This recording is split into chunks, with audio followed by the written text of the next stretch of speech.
Like it or love it, I want to show you this. This guy just got purchased for $35,000. And there's another one that just sold today as well. My goal is to have a bunch of buddies who have done very well for themselves, who've become very wealthy. Now, more so working their way up than going and meeting a bunch of really wealthy people that won $33,000 sold, right? So people are buying these things for this sort of money on the Theta network. Now, today's not about Secret Pineapple Society, of which I am a member, and which a lot of my buddies are members of as well. It's about Theta versus Bitcoin and kind of considering the case for Bitcoin and how that might compare to the case for Theta. And some people take offense just straight up for even putting forward that conversation of mentioning the two crypto coins in the same sentence. A lot of people take offense in the Bitcoin maximalist community to anyone even suggesting that anything exists outside of Bitcoin. I love Bitcoin. I love Michael Saylor and Robert Breedlove, and I own Bitcoin, and I would love to see Bitcoin have continue to have a big impact on the world. I'm not sure if I want to see really rapid adoption in the way that the sovereign individual potentially kind of maps out, where things could change very quickly, moving to like an Austrian economics kind of model where we have real hard money and some people have it and some people don't. Some people, would love to see that future, and with Bitcoin kind of taking over and eating the world's assets very quickly. I don't really think that's going to happen, and I would rather probably that it didn't, but I do love Bitcoin.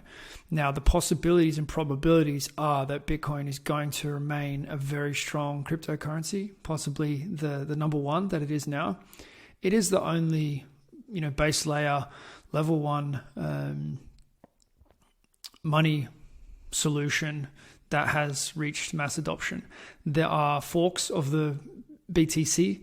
There are other ones, BCH and BSV and other ones like that, Litecoin, etc., that could potentially also massively increase in value and could potentially take away some of Bitcoin's value. They already do take away some of Bitcoin's value. Like some of the money that would be in BTC is in BCH and BSV. And there is a possibility that that swings back to those forks having more of the BTC pool at the moment. I do also have concerns that it doesn't seem like government and mass media are on board with Bitcoin. Now, maximalists say who cares? It's so strong, they can't bring it down. They've tried to bring it down. There's no way they can do anything. I'm not so sure. And that is part of the case for suggesting that it's worth looking at other projects and looking at them through that lens as well of is this project against the current reality? Is it fighting against the system? Is it making enemies? Or could it actually be something that mass media loves and something that gets put forward as a solution that gets celebrated, but that still could have a freeing and important effect for humanity? That is my hope, dream, and aspiration with being part of the Theta community and holding Theta tokens. Now, to understand it a little bit, the main point of Theta, from my understanding, and go and do your research and listen to other people, the point of Theta is to solve the last mile solution. So getting data from, if you're in New York City, rather than something getting sent 1 million times from Hong Kong to New York City. If Apple doesn't update and they're sending the data from Hong Kong, I don't know how it works for Apple, but as an example, rather than sending that 1 million times from Hong Kong to New York on the morning of the update, and then multiple times throughout that day, millions and millions and millions of times, rather than them doing that, there could be 1,000 people in New York who download that update and who have it on their computer and send it to people as they decide to update it, but they send it locally. So it's both faster and it takes less data to travel across the whole world. So this is potentially the most important development in the internet. If you look at, everyone's talking about the metaverse, where is the data going to flow from and to? There's a lot of talk about 5G and 6G and 7G. my understanding is that it's still not going to be enough, and there's no way that those towers can be rolled out all across Africa and Latin America and country regions, and there's just not going to be a tower every 100 meters from my understanding. And even with the Elon Musk's link, it also doesn't seem as though that is going to solve this problem to the extent that it needs to be solved. What needs to be solved is that someone with low income can put on their virtual reality goggles and have the same or a comparable experience to someone who has super high tech in their house. How is that person going to have that? Well, they need something that doesn't cost as much as one of these devices. They need and have a fancy sticker like this as well. That didn't come with it, just so you know. People can't afford those devices. The computing is not going to be in the device like this, from my understanding. The computing in this thing that's going to go across the face is going to be very minimal. The computing is going to be done elsewhere. The computing is going to be done on a Theta edge node, and then the solution is going to be sent to that person wearing the goggles. That is my understanding of what the future of the internet looks like. I don't know of any other company that is putting forward a solution in the way that Theta is putting that solution forward. So it could be Netflix powered by Theta. It could be YouTube powered by Theta. This is a possibility. Now, let's say that they have that solution and that they're going to make a lot of money. Theta is going to make a lot of money from providing that solution. We know that the central distribution networks are already making a lot of money. It's a big business to send the data for YouTube and for Netflix and all of these kind of streaming companies. Facebook, they're all spending a lot of money on this data distribution, and it also uses a lot of energy. So in the green world, if they can outsource that and take that off their carbon footprint, then that's a good thing for those mega tech companies. And Theta is offering to take that off their hands by putting it into the hands of local data solutions, computing done in a decentralized fashion. It can be done cheaper and it can be done greener by using this decentralized structure. So let's say that works, and let's say what needs to happen is lots of people need to have these things and do it so that the network's more powerful, so that Netflix and Apple and all these companies can start to use it. That the problem at the moment is that there aren't enough of these edge things. There are lots of them. I don't know the exact number. I haven't been keeping up with that, but there are lots of edge nodes, and there's lots of Guardian nodes, and there are big companies, Sony, Samsung, Google. These companies also have Guardian nodes that look after the network and make sure that the data is reliable. Let's say it all works, then let's say that Theta also has a thing called ThetaDrop, where celebrities decide to launch their NFTs, and it becomes the most legit upper class,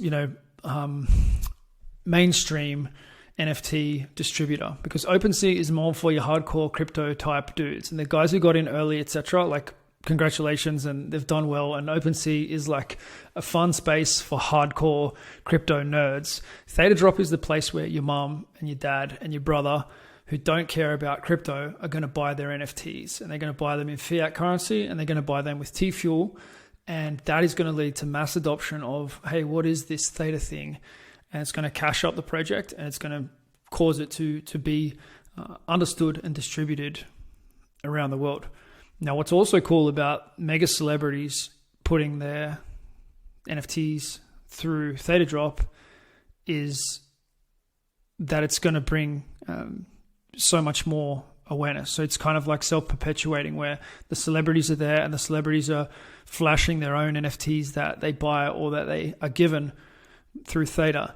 You can see that with secret pineapples, that there are some celebrities and even influencers within the Theta community that have their own pineapples. I think it's very likely that you're going to see some big time celebrities with their own pineapples. If The Rock gets a pineapple now, it's going to be worth 100,000.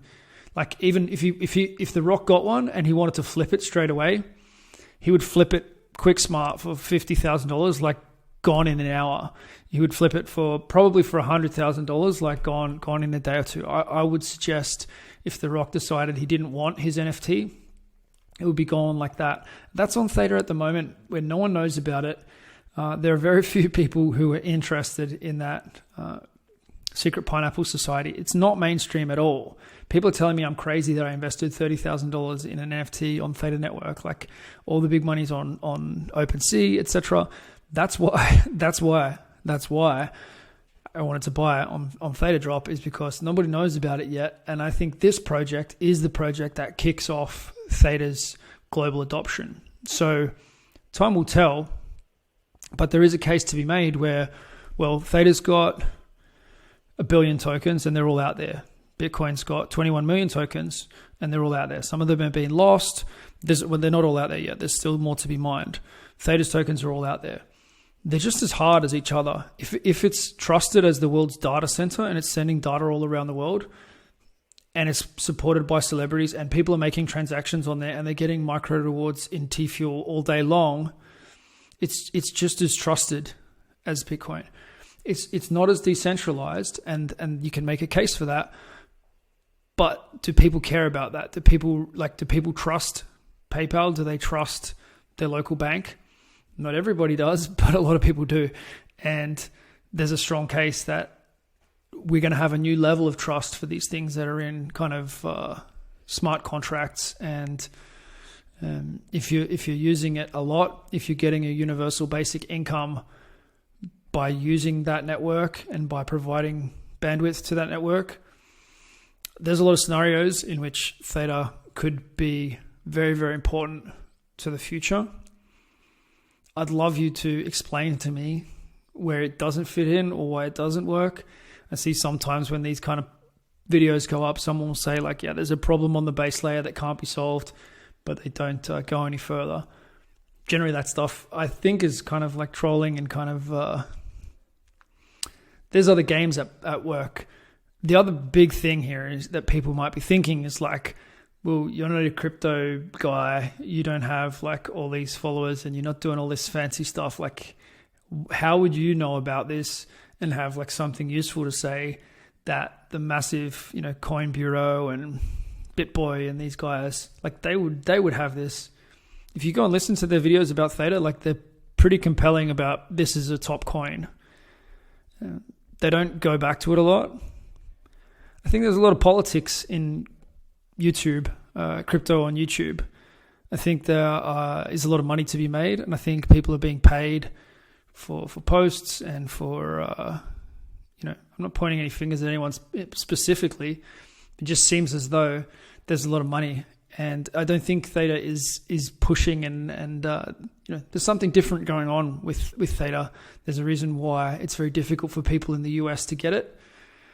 It can be got, and there are a lot of US citizens that have a bunch, but you have to go a little bit extra, the extra mile to get there. So I'm about the uncommon, and this is an uncommon investment. This is an uncommon perspective on what might happen in the crypto space. I'd love to hear your perspective. I'd love to hear what I'm missing. And I want to continue this conversation, and let's see how it unfolds. Let's see where Theta goes over the months and years ahead, and let's see what happens with Bitcoin. It's a very, very interesting time for money. It's a very interesting time for assets and storage of wealth. Should you be storing your assets in NFTs? Should you be storing it in crypto tokens? It's a great time to be literate in all of these things and to understand this conversation. If there are things here that you don't understand, please also comment about them and go and look them up, because the future is here, and it's very exciting, and it's very important, I think, to participate in this. So I would love a lot of my friends to own validator nodes. I own one, and I would suspect that it's probably a pretty good move to have a validator node in this network. It's a very small investment at the moment, and you could be buying a share in the future of global communications in a metaverse type of a future. So something to consider. Please comment, share your thoughts, and correct me where I've messed it up. Bye for now.